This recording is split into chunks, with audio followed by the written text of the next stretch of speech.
vamos voltar a conversar com o Azaf Gonçalves, ele que é advogado especializado em relações governamentais. Azaf, obrigada novamente aqui por estar no Poder Expresso. Então, a gente vinha conversando sobre essa iniciativa que partiu do Senado hoje de criação de uma CPI para investigar influenciadores que estão ou estavam utilizando, né, crianças e adolescentes para fazer esses conteúdos que são sensuais, sexualizados nas redes sociais.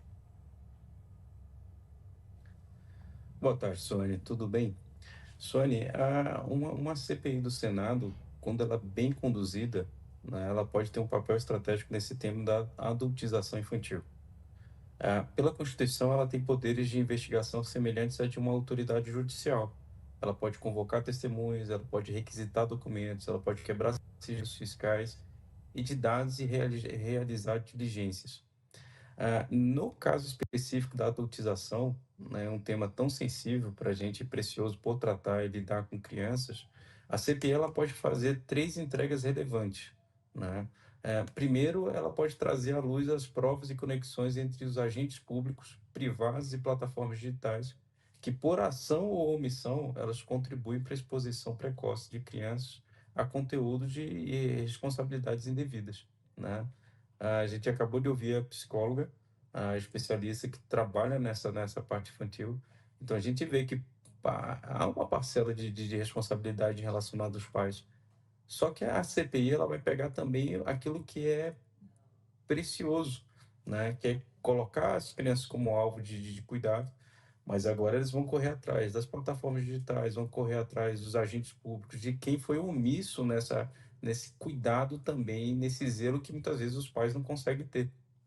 Então, a segundo ponto que a CPI ela pode trazer de benefício para esse tipo de tema, é subsidiar o aperfeiçoamento da própria legislação, criando normas mais eficazes de proteção, fiscalização e responsabilização, especialmente no ambiente digital. O ambiente digital, a gente precisa sempre lembrar que não é terra sem lei, embora pareça. O terceiro ponto da CPI é que ela pode unir forças políticas em torno de um consenso mínimo sobre a defesa integral da criança e do adolescente, conforme previsto no artigo 227 da nossa Constituição. O que vai definir se essa CPI ela será efetiva ou não, não é apenas o poder que ela tem, mas a sua capacidade de evitar o viés político partidário e focar na proteção infantil como uma prioridade nacional. Esse é um tema muito relevante.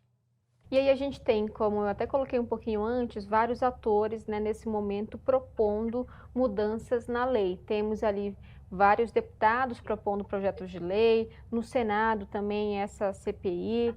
O governo federal Uhum. também tivemos a confirmação hoje por parte do ministro da Casa Civil, Rui Costa, de que Lula vai enviar nos próximos dias ao Congresso Nacional um projeto de lei também sobre esse tema. Quero entender a sua avaliação de como, né, esses atores ou essas propostas devem, né, atuar. A gente pode ter essa atuação nos próximos dias, nas próximas semanas, em relação ao que pode ser aprovado. A CPI deve andar de forma paralela a essa discussão desses projetos? Qual a sua avaliação de qual projeto vai vingar?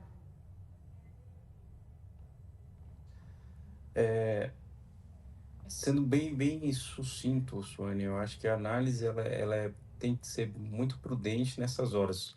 Muita gente, por conta da relevância que teve depois daquele vídeo do Felca, né, mais de 31 milhões de visualizações, muita gente vai aproveitar essa onda.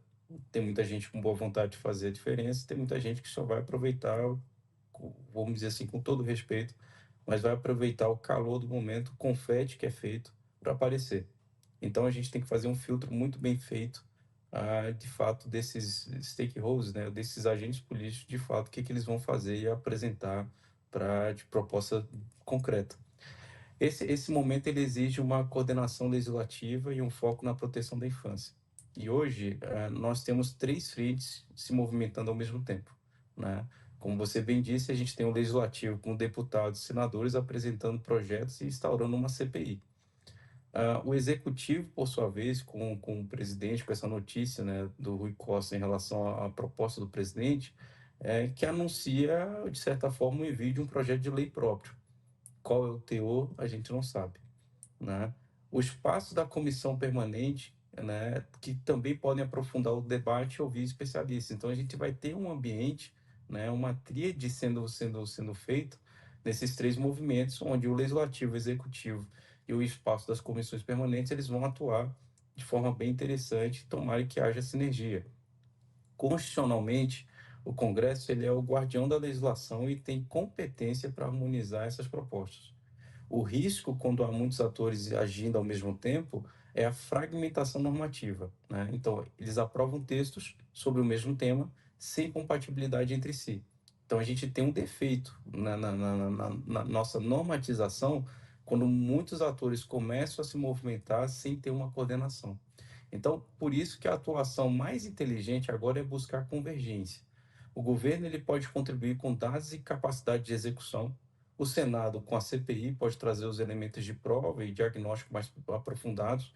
E a Câmara, por meio das comissões e dos projetos, ela pode construir o texto final, com base em um consenso político e técnico, né? Se essa coordenação ocorrer, podemos ter um avanço significativo nas próximas semanas, como um marco legal que proteja efetivamente as crianças e adolescentes contra a adultização, tanto no ambiente digital, né, quanto em outras formas de exposição indevidas.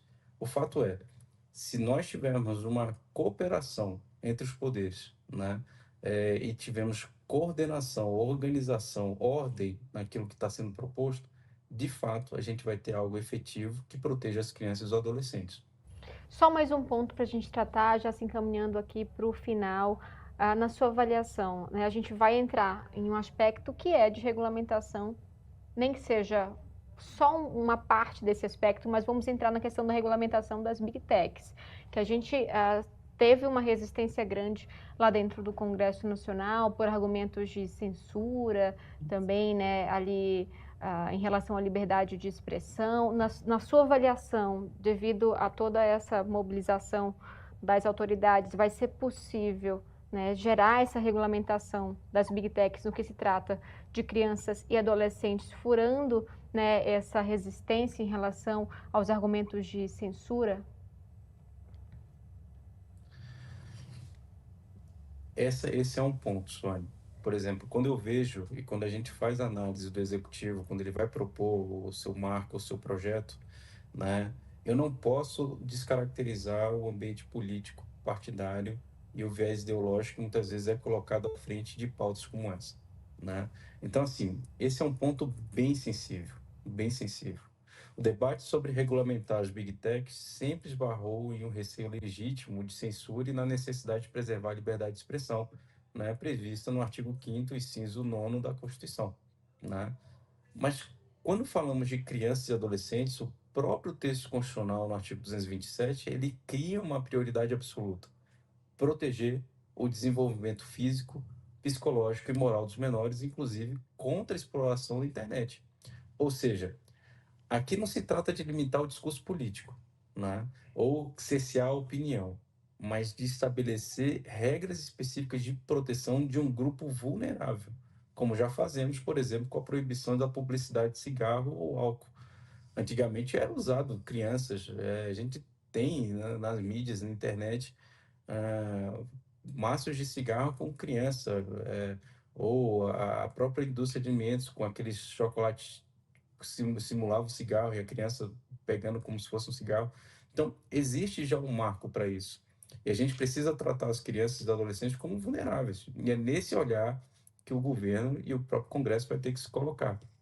A mobilização atual, unindo governo, Congresso e sociedade, ele cria um ambiente mais favorável para aprovar uma regulação focada em três eixos. E essa é uma análise que a gente faz.